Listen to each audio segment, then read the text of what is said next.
Hey guys, नमस्कार and स्वागत है आप सबका आपके अपने एनआईसी पोर्टल यूट्यूब चैनल पर, जहां पर आपको सभी सरकारी भर्तियों की इन्फॉर्मेशन सबसे पहले आपके साथ शेयर एंड कम्युनिकेट की जाती रहती है। मेरी कोशिश रहती है कि आप सभी लोगों को विभागीय स्तर से प्राप्त जो वांछित सूचना होती है, लीगल एंड अथेंटिक इन्फॉर्मेशन होती है, वो आपको बता सकूं, जिससे कि आप सभी गवर्नमेंट रिक्रूटमेंट यानी कि सरकारी जो भर्तियां आती हैं उसमें आप प्रतिभाग कर सकें। और उसके साथ ही साथ आपको यहाँ पर जो वीकली करंट अफेयर्स है वो भी आपको पढ़ाया जाता है। यानी कि आप तो फिलहाल एनीवे आप जो डेली करंट अफेयर्स होता है वो आप रीड करते हैं, उसको आप बी केयरफुली रीड करते हैं, आप अध्ययन करते हैं, उसको आप याद करते हैं आपको। परंतु यहाँ पर जो है साप्ताहिक करंट अफेयर्स आपको बताया जाता है, आपको पढ़ाया जाता है, जैसे कि आप सभी लोगों का रिवीजन भी हो सके। और उसके साथ साथ आपका जो वीकली करंट अफेयर्स है, यानी कि 7 दिनों का जो करंट अफेयर्स, वो मान लो ओनली वन क्लास में आपको जो है यहाँ पर आपको बता दिया था, आपको कंप्लीट यानी कि रिवीजन भी करा दिया जाता है संपूर्ण व्याख्या के साथ। ओके, एंड आज का जो करंट अफेयर्स है वो 7 जनवरी से लेकर 13 जनवरी तक का है। और आज का करंट अफेयर शुरू करने से पहले आज का जो थॉट्स ऑफ डे है वो ये है कि कामयाबी के दरवाजे उन्हीं के लिए खुलते हैं, कामयाबी के दरवाजे उन्हीं के लिए खुलते हैं जो उन्हें खटखटाने की ताकत रखते हैं। जो आपको जिनके अंदर ये डेवलप स्किल्स ही नहीं होगी, डेवलप नहीं होगी, जिनके अंदर ये कैपेसिटी ही नहीं होगी दरवाजा खटखटाने की, उठकर आगे बढ़ने की, जागने की, तो वो सफलता कैसे प्राप्त करेंगे। इसलिए आप अग्रसर अनवरत आप अध्ययन करते रहिए, डेली आप जो करंट अफेयर्स है वो रीड करिए। और यहाँ पर एनआईसी पोर्टल पर आप साप्ताहिक करंट अफेयर्स भी पढ़िए, जहाँ पर आपको संपूर्ण सप्ताह का निचोड़ के साथ आपको यहाँ पर बताया जाता है, यानी कि जो टॉप क्वेश्चंस होते हैं, ठीक है, वो आपके साथ यहाँ पर शेयर की जाती है। और सफलता की गारंटी होती है। हालांकि पढ़िए वही जो आपके एग्जाम में है, यानी कि यहाँ पर वही करंट अफेयर्स, बहुत सारी चीजें होती है, बहुत सारे पॉइंट्स होते हैं, नेशनल, इंटरनेशनल एंड स्ट्रेटजी, है ना। तो लेकिन आपको यहाँ पर वही करंट अफेयर्स के प्रश्न बताए जाते हैं, पढ़ाए जाते हैं, जो कि आपके एग्जाम के नजरिए से बेहद ही महत्वपूर्ण होते हैं और तार्किक होते हैं। चलिए स्टार्ट करते हैं आज का करंट अफेयर 7 जनवरी से 13 जनवरी तक। सो गाइस, आप यहाँ पर देख सकते हैं कि जो करंट अफेयर्स है, यानी कि 7 जनवरी से लेकर 13 जनवरी 2024 तक का, जो कि हिंदी लैंग्वेज में आपको यहाँ पर आज बताया जाएगा, पढ़ाया जाएगा। जो महत्वपूर्ण प्रश्न है वो आपको यहाँ पर आज संग्रहित कर दिए जाएंगे, यानी कि आपको जो है लर्न करा दिया जाएगा। चलिए, ये आज का पेज ऑफ मोटो है, आप देख सकते हैं, वीडियो को पॉज करके इसको आप अच्छे से देख सकते हैं। स्वामी विवेकानंद जी हैं, ठीक है। और यहाँ पर जो अखिल भारतीय और विज्ञान संस्थान है, यानी कि all India institute of medical science है, उसका यहाँ पर फिगर दिया गया है। एंड ग्रोथ ये सारी अगर हालांकि आपको बताने वाला हूँ, फिलहाल आप इसका ज़्यादा टेंशन न लें। चलिए पॉइंट को आज स्टार्ट करते हैं। एंड गाइस, जो आज का पहला प्रश्न है वो ये है कि भारत के सबसे लंबे पुल का क्या नाम है, यानी कि जो भारत का सबसे लंबा पुल है उसका नाम क्या रखा गया। हालांकि इसका जो उद्घाटन है नरेंद्र मोदी जी ने कर दिया, जो कि भारत के प्रधानमंत्री हैं वर्तमान में, ठीक है। तो यहाँ पर उसका नाम क्या है, उसका नाम है बी, राइट आंसर है अटल बिहारी वाजपेयी सेवरी, यानी कि नावा सेवा अटल सेतु। हालांकि इसको शॉर्ट में आप अटल सेतु भी कह सकते हैं, लेकिन यदि इसका पूरा नाम पूछ ले तो अटल बिहारी वाजपेयी सेवरी इसका पूरा नाम है, नावा सेवा अटल सेतु। अब यहाँ पर इसका विश्लेषित आंसर देखते हैं कि अटल बिहारी वाजपेयी सेवरी, यानी कि नावा सेवा अटल सेतु, प्रधानमंत्री नरेंद्र मोदी ने 12 जनवरी 2024 को भारत के सबसे लंबे पुल अटल बिहारी वाजपेयी सेवरी नावा सेवा अटल सेतु का उद्घाटन किया। अब यहाँ पर एक प्रश्न ये बनता है कि इसकी जो लंबाई है, सेतु की, जो ये पुल बना है, ब्रिज बना है, उस इसकी लंबाई कितनी है। तो इसकी लंबाई 21 किलोमीटर है। कितना? 21 किलोमीटर। ओके, 21 किलोमीटर इस अटल सेतु की जो है लंबाई है, बिल्कुल। और कहाँ पर बना है? ये महाराष्ट्र में बनाया गया है। ओके, अब यहाँ पर जो अगला प्रश्न है वो ये है कि आकाश एनर्जी मिसाइल प्रणाली की प्राथमिक क्षमता क्या है। अब जिसकी प्राथमिक क्षमता क्या है? पनडुब्बी युद्ध, टैंक रोधी युद्ध, या फिर उच्च गति फुर्तीले हवाई खतरों का अवरोधन करना, या फिर डी, लंबी दूरी के तोपखाने हमले को सक्षम बनाना। ओके, तो यहाँ पर इसका जो राइट आंसर है वो सी इज द राइट आंसर, यानी कि उच्च गति और फुर्तीले हवाई खतरों का अवरोधन। आकाश एनर्जी एक अत्याधुनिक मिसाइल प्रणाली है। ये क्या है? जो आकाश एनर्जी है ये क्या है? एक अत्याधुनिक मिसाइल प्रणाली है जो उच्च गति फुर्तीले हवाई खतरों को रोकने में सक्षम बनाते हैं, यानी कि जो हवाई खतरे होते हैं, ठीक है, उनको ये रोकता है, उनको बिल्कुल यहाँ पर उसका प्रतिरोध करता है, यानी कि अवरोध भी कह सकते हैं। अब अगला प्रश्न है कि इंटीग्रेटेड टेस्ट रेंज, यानी कि इसको शॉर्ट में कहते हैं ITER, ओके, चांदीपुर किस राज्य में स्थित है। अब यहाँ पर कभी कभी एग्जाम में क्या पूछते हैं कि आपसे ITER का पूरा नाम क्या है, ठीक है। तो इसका पूरा नाम क्या है? इसका फुल फॉर्म है इंटीग्रेटेड टेस्ट रेंज। ओके, जो है कि जो कि चांदीपुर में, कहा है किस स्थान पर? चांदीपुर। अब यहाँ पर प्रश्न ये है कि चांदीपुर किस राज्य में है। तो चांदीपुर महाराष्ट्र में तो है नहीं, तमिलनाडु भी नहीं, गुजरात में भी नहीं, तो Odisha. B is the right answer. यहाँ पर देखिए स्पष्ट आंसर दिया है बी, ओडिशा। डीआरडीओ ने 12 जनवरी 2024 को आईटीआर चांदीपुर में नई पीढ़ी आकाश एनर्जी मिसाइल का सफल उड़ान परीक्षण किया। अब यहाँ पर एक प्रश्न और बनता है कि जो डीआरडीओ है, डीआरडीओ का जो मुख्यालय है यानी कि हेड ऑफिस है वो कहाँ पर है? तो आपको न्यू दिल्ली में, कहाँ पर? न्यू दिल्ली में इसका डीआरडीओ का हेड ऑफिस है, हेडक्वार्टर है। अगला प्रश्न है कि सत्र के दौरान अंतरिम बजट कौन पेश करता है? तो सत्र के दौरान अंतरिम बजट कौन पेश करता है? जो फाइनेंस मिनिस्टर होते हैं भारत के वो करते हैं, यानी कि जो फाइनेंस मिनिस्टर वर्तमान समय में है वो कौन है? वो है निर्मला सीतारमण जी।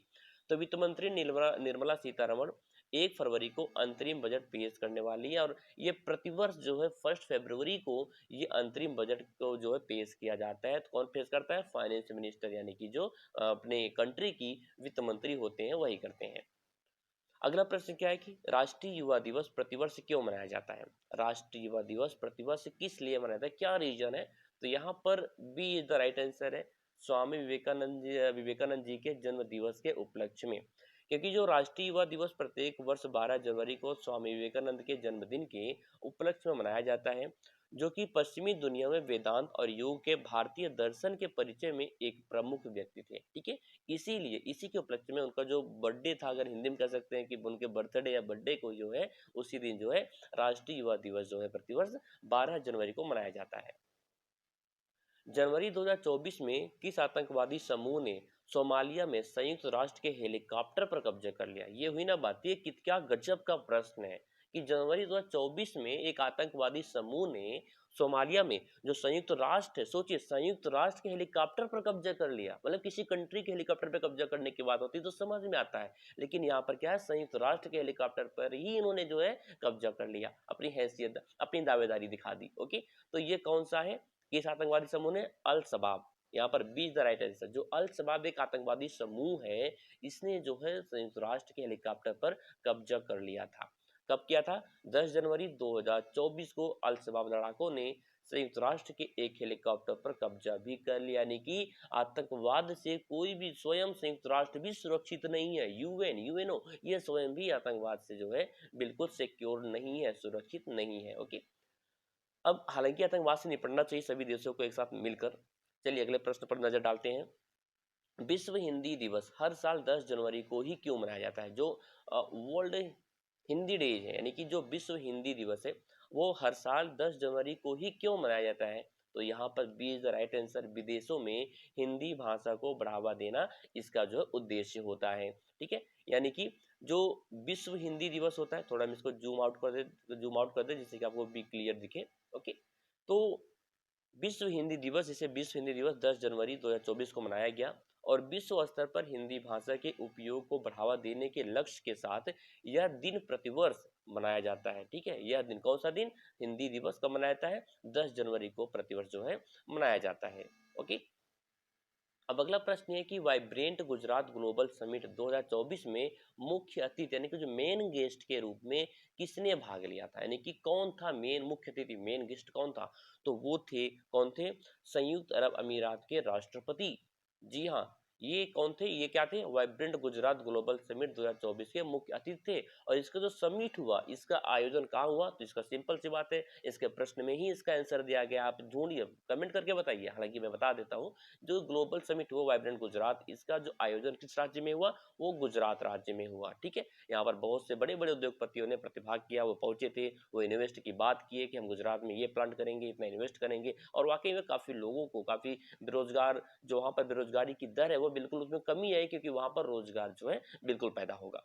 तो संयुक्त अरब अमीरात के जो राष्ट्रपति हैं और अबू धाबी के शासक हैं शेख मोहम्मद बिन जायद अल नहयान ने मुख्य अतिथि के रूप में भाग लिया, जो भारत और संयुक्त अरब अमीरात के बीच गहरे संबंधों का एक प्रतीक यहाँ पर इससे देखने को मिलता है। ओके, नासा के आर्टेमिस कार्यक्रम का प्राथमिक लक्ष्य क्या है?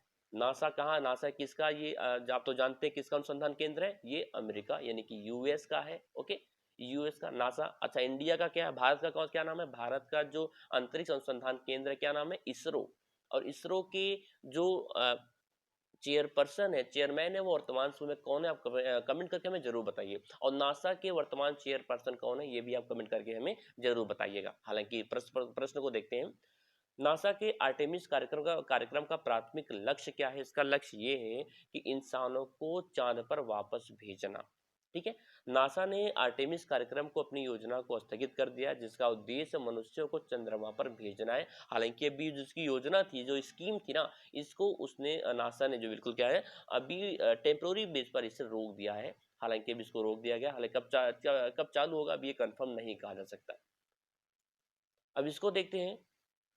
Vibrant Gujarat global trade show के उद्घाटन में किन दो देशों के राष्ट्रपति उपस्थित थे? तो यहाँ पर मोजाम्बिक और कौन थे? और थे तिमोर लेस्ते। तो यहाँ पर प्रधानमंत्री नरेंद्र मोदी ने 9 जनवरी 2024 को गांधीनगर में इसका आयोजन कहा हुआ, गुजरात के गांधीनगर में जो है वाइब्रेंट गुजरात ग्लोबल का यहाँ पर आयोजन हुआ था। तो 9 जनवरी 2024 को गांधीनगर में vibrant Gujarat global trade show का उद्घाटन किया। इस कार्यक्रम में मोजाम्बिक के राष्ट्रपति फिलिप न्यूसी, मोजाम्बिक के राष्ट्रपति कौन है, वहाँ के प्रेसिडेंट कौन है, उनका नाम है फिलिप न्यूसी। इनका नाम भी अजीबोगरीब होता है, फिलहाल आप इसके साथ ले लें, याद भी कर लें, फिलिप न्यूसी है। और Timor Leste, Timor Leste, okay. तो ये इनके राष्ट्रपति हैं जोस राबोस होर्टा। गुजरात के मुख्यमंत्री भूपेंद्र पटेल ने प्रतिभाग किया था, यहाँ पर उन्होंने भाग किया था, यानी कि पहुंचे थे। गैब्रियल अटल किस उम्र में आधुनिक फ्रांसीसी इतिहास में सबसे कम उम्र के प्रधानमंत्री बने? तो यहाँ पर 34 वर्ष, ठीक है, यानी कि 34 साल की उम्र में गैब्रियल अटल आधुनिक फ्रांसीसी इतिहास में सबसे कम उम्र के प्रधानमंत्री यानी कि वहां के प्राइम मिनिस्टर चुने गए हैं। किसकी उम्र कितनी? उनकी उनकी उम्र है 34 वर्ष, ओके। लगातार चौथी बार बांग्लादेश के प्रधानमंत्री के रूप में किसे चुना गया? तो आप सभी जानते हैं, शेख हसीना। जी हाँ, B is the right answer. और बता दूं आपको, जो आपका चुनाव हुआ ना, वहां की जो विपक्षी दल था, उन्होंने इस चुनाव का बहिष्कार किया, यानी कि यहाँ पर निष्पक्ष चुनाव हुआ, क्योंकि वहाँ जो विपक्षी दल थे, राजनीतिक विपक्षी दल थे, उन्होंने इस चुनाव का साधारणतया पूर्णतः जो है बहिष्कार कर दिया था। लेकिन फिर भी यहाँ पर इसीलिए जो चुनाव हुआ तो प्रधानमंत्री जी को वोट मिला, जो वर्तमान उस समय थी, कौन थी? शेख हसीना। फिर से उनको जो यहाँ पर यानी कि चुन लिया गया है। तो अवामी लीग की अध्यक्ष शेख हसीना लगातार चौथी बार बांग्लादेश की प्रधानमंत्री पद की शपथ लेने के लिए तैयार है। हालांकि इसकी आलोचना झेलनी पड़ी है, यूएस ने, अमेरिका ने इसकी आलोचना की है, ऐसा नहीं होना चाहिए था, बहिष्कार होने के बाद आप प्रधानमंत्री बने, ये तो एक तरफा चुनाव माना जा सकता है, ओके। अब अगला पॉइंट ये है कि KG-DWN-19/2 ब्लॉक कहाँ स्थित है? जहां पर ONGC जनवरी 2024 में क्लस्टर 2 परियोजना से तेल उत्पादन शुरू करता है। तो ये है वे ऑफ बंगाल, यानी कि इसको हिंदी में कहते हैं बंगाल की खाड़ी। तो oil and natural gas corporation, इसका शॉर्ट नेम है ONGC। अब कभी कभी एग्जाम में पूछ लेगा कि ONGC का पूरा नाम क्या है, इसका फुल फॉर्म क्या है? तो इसका जो फुल फॉर्म है वो ये है, oil and natural gas corporation. इसने क्या किया कि ONGC ने बंगाल की खाड़ी में कृष्णा गोदावरी की जो बेसिन है, उसमें अपनी क्लस्टर 2 परियोजना से तेल उत्पादन शुरू कर दिया गया है। अच्छा, प्रश्न ये भी इसमें बनता है कि जो ONGC है, इसने जो अपनी क्लस्टर 2 परियोजना से तेल का उत्पादन कहाँ पे शुरू किया? किसके बेसिन में, किस नदी के बेसिन में? तो कृष्णा गोदावरी के बेसिन में क्लस्टर 2 परियोजना के तहत, ओके, इसने इन्होंने जो है तेल का उत्पादन शुरू कर दिया है। वरुण तोमर ने ओलंपिक कोटा स्थान सुरक्षित करने के लिए किस स्पर्धा में स्वर्ण पदक इन्होंने जीता है? तो ये है D is the right answer, पुरुषों के 10 मीटर एयर पिस्टल। यानी कि हम बात करें तो वरुण तोमर ने क्या किया कि पुरुषों की 10 मीटर एयर पिस्टल स्पर्धा स्पर्धा में 2-3 ने यानी कि 239.6 के स्कोर के साथ स्वर्ण पदक जीता, जबकि अर्जुन चीमा ने रजत पदक हासिल किया। ये मोस्ट इंपॉर्टेंट क्वेश्चन है, इसको जरूर आप अच्छे से बी केयरफुली रीड कर ले। हालांकि आप इसका स्क्रीनशॉट भी अपने पास रख ले, मैं अभी यहाँ पर जो हमारा इरेजर है इसको मैं हटा दिए हैं, ओके। तो यहाँ पर जो अर्जुन चीमा है, इन्होंने रजत पदक जीता है। और आपकी बात करें तो वरुण तोमर ने, इन्होंने जो है स्वर्ण पदक, गोल्डन इन्होंने अवार्ड यहाँ पर जीता है। ईसा सिंह ने ओलंपिक कोटा स्थान सुरक्षित करने के लिए किस स्पर्धा में स्वर्ण पदक जीता? तो ये बिल्कुल महिलाओं की 10 मीटर एयर पिस्टल में। और यहाँ पर कौन थे? यहाँ पर थे वरुण तोमर, पुरुष पुरुष में थे। और महिलाओं की बात करें, वह महिलाओं में कौन थी? ये थी ईसा सिंह। ईसा सिंह कहाँ की रहने वाली है? इसको आप हमें कमेंट करके जरूर बताएं, ओके। अगला प्रश्न है कि दिसंबर 2023 में भारत मालदीव संबंधों में गिरावट का कारण क्या था? यानी कि जो दिसंबर 2023 था, आप सभी जानते हैं कि भारत और मालदीव के बीच जो विवाद हुआ, जो मालदीव के कुछ मिनिस्टर्स थे, जो मंत्री थे, उन्होंने प्रधानमंत्री नरेंद्र मोदी जी का कुछ कुछ मतलब ट्वीट के माध्यम से उन्होंने कुछ अवहेलना करी थी, मतलब कि अपमान किया, स्पष्ट शब्दों में ये कहें तो। रीजन क्या था, कारण क्या था? तो यहाँ पर कारण ये था कि पीएम मोदी की लक्षद्वीप यात्रा के बारे में अपमानजनक टिप्पणी, ठीक है। तो हालांकि अभी तो कोई दिख नहीं रहा कि कोई मधुर तो संबंध अभी देखने को नहीं मिल रहे मालदीव भारत के बीच में, क्योंकि लगातार जो है प्रतिक्रियाएं चल रही हैं, एक दूसरे लोग कर ही रहे हैं। हालांकि हमारे जो देश के जो विपक्षी दल हैं और जो हमारे कुछ एक्टर्स भी हैं बॉलीवुड के, ठीक है, वो बिल्कुल सपोर्ट कर रहे हैं भारत के प्रधानमंत्री का। ये बहुत ही अहम बात है, अहम रोल लोग निभा रहे हैं। जिसका जो मुख्य कारण वो ये था कि दिसंबर 2023 में मालदीव के 3 उपमंत्रियों ने प्रधानमंत्री नरेंद्र मोदी की लक्षद्वीप की 2 दिवसीय यात्रा के बारे में अपमानजनक टिप्पणी की। इसे एक पर्यटक आकर्षण के केंद्र के रूप में प्रचारित किया। इससे भारत और मालदीव संबंधों में खटास आ गई। अब भारत सरकार ने इस मुद्दे को मालदीव के सामने उठाया, जिसके बाद मालदीव सरकार ने 3 मंत्रियों को निलंबित भी कर दिया। लेकिन जो वहाँ के वर्तमान राष्ट्रपति चुने गए हैं, उनका नाम क्या है आप कमेंट करके बताना। उन्होंने चीन, वो अभी फिलहाल जो वर्तमान समय में चीन की यात्रा पे गए, जो मालदीव के प्रेसिडेंट है, राष्ट्रपति हैं, ठीक है, वो कहाँ गए हैं, वो चीन की यात्रा पर गए हैं। हालांकि अभी आए नहीं है, लेकिन तब भी 3 मंत्रियों को उन्होंने बर्खास्त तो कर दिया, पर लेकिन परंतु कोई खास प्रतिक्रिया देखने को वहां से नहीं देखने को मिली। किस संस्थान ने अपने ओपीडी ब्लॉक में देश की पहली स्मार्ट लैब शुरू की है? तो ये है एम्स नई Delhi, B is the right answer, ठीक है। तो एम्स नई दिल्ली ने अपने ओपीडी ब्लॉक में देश की पहली स्मार्ट लैब स्थापित की है। देश का पहला ये ओपीडी ब्लॉक है जो स्मार्ट लैब को स्थापित किया है। ये भी मोस्ट इंपॉर्टेंट क्वेश्चन है, इसको आप नोट डाउन कर लें, स्क्रीनशॉट अपने पास जरूर रख लें, ओके। दुबई में रिकॉर्ड सेटिंग कॉन्सर्ट के दौरान सुचेता सतीश ने कितनी भाषाओं में गाना गाया? तो इन्होंने 140 यानी कि 140 भाषाओं में गाना गाया। कौन गाया है? सुचेता सतीश, जो कि इंडिया से बिलोंग करते हैं, ओके। कॉन्सर्ट के दौरान उन्होंने अभूतपूर्व 140 भाषाओं में गाना गाकर उन्होंने वर्ल्ड रिकॉर्ड बना लिया है, यानी कि वर्ल्ड रिकॉर्ड बन गया है, बिल्कुल। अगला प्रश्न देखते हैं। लैग्रेंजियन पॉइंट, जिसका शॉर्ट है L1, ये क्या है? यानी कि जो L1 है, लैग्रेंजियन पॉइंट, इसका फुल फॉर्म है, ये क्या है? तो ये क्या है? ये एक बिंदु है जहां गुरुत्वाकर्षण बल, यानी कि जो अर्थ की ग्रेविटेशनल फोर्स है और सूर्य के बीच संतुलन तक पहुंचते हैं, उसको कहते हैं L1 पॉइंट, यानी कि लैग्रेंजियन पॉइंट उसको कहते हैं, ओके। तो एक बिंदु है जहां पर, एक प्लेस है, लोकेशन है, जहां पर पृथ्वी का गुरुत्वाकर्षण बल और सूर्य के बीच संतुलन पहुंचता है, ओके। अब इसके बारे में विश्लेषित जानकारी आपको देते हैं।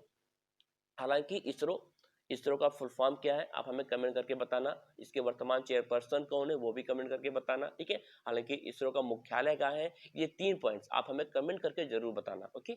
इसरो ने 6 जनवरी 2024 को सफलतापूर्वक आदित्य L1 उपग्रह को लैग्रेंजियन बिंदु के आसपास, अब तो वहां पर क्या हुआ कि L1 उपग्रह को लैग्रेंजियन बिंदु के आसपास अपनी अंतिम कक्षा में स्थापित किया। लैग्रेंजियन पॉइंट, जिसको L1 है, वह जगह है जहां पृथ्वी और सूर्य के बीच जिसका जो ग्रेविटेशनल बल है, संतुलन है, वो प्राप्त करते हैं, जिससे ग्रहण की बाधा के बिना सूर्य का अवलोकन संभव हो जाता है। यानी कि वहां से हम सूर्य पर जो स्टडी कर सकते हैं, अध्ययन कर सकते हैं, ओके गाइज। तो आज का ये कुछ महत्वपूर्ण प्रश्न थे जो आपको मैंने बता दिया। लैग्रेंजियन पॉइंट, अब ये जो लैग्रेंजियन पॉइंट है, यानी कि जो L1 है, इसका जो शुरुआत करी, यानी कि जो ये भेजा गया सैटेलाइट, जो आदित्य L1 उपग्रह है, ये कब भेजा गया आप हमें कमेंट करके जरूर बताना। हालांकि इसको इसरो ने भेजा है, किस लिए? आज सूर्य पर अध्ययन करने के लिए। वो उसका जो, यानी कि अध्ययन क्या करेगी कि सूर्य जो है अपने ऊर्जा का उत्सर्जन कैसे करती है, प्रोसीजर्स क्या है, प्रोसेस क्या है, वो कैसे अपनी ऊर्जा को बनाती है, ये वहां पर अध्ययन करेगी आदित्य L1 जो उपग्रह इसरो ने भेजा है। चलिए मिलते हैं कुछ दिनों के बाद, जो वीकली करंट अफेयर्स है और हर डेली आपको मिलते रहेंगे, जो सरकारी भर्तियां आती हैं, गवर्नमेंट रिक्रूटमेंट्स आते हैं, वो भी इंफॉर्मेशन आपको यहाँ पर दी जाती है। कि वीडियो अच्छी लगी हो तो लाइक और शेयर करना बिल्कुल भी ना भूलें। क्या पता, अच्छा, वीडियो के लिंक को मैक्सिमम जरूर शेयर करें। क्या पता आपका एक लाइक एक शेयर किसी के भविष्य को बना सकता है, किसी के लाइफ को सेट कर सकता है। एंड गाइस, मिलता है नेक्स्ट डे एक नए सोच के साथ, एक नए विकास के साथ। अब तक के लिए bye bye and all the best.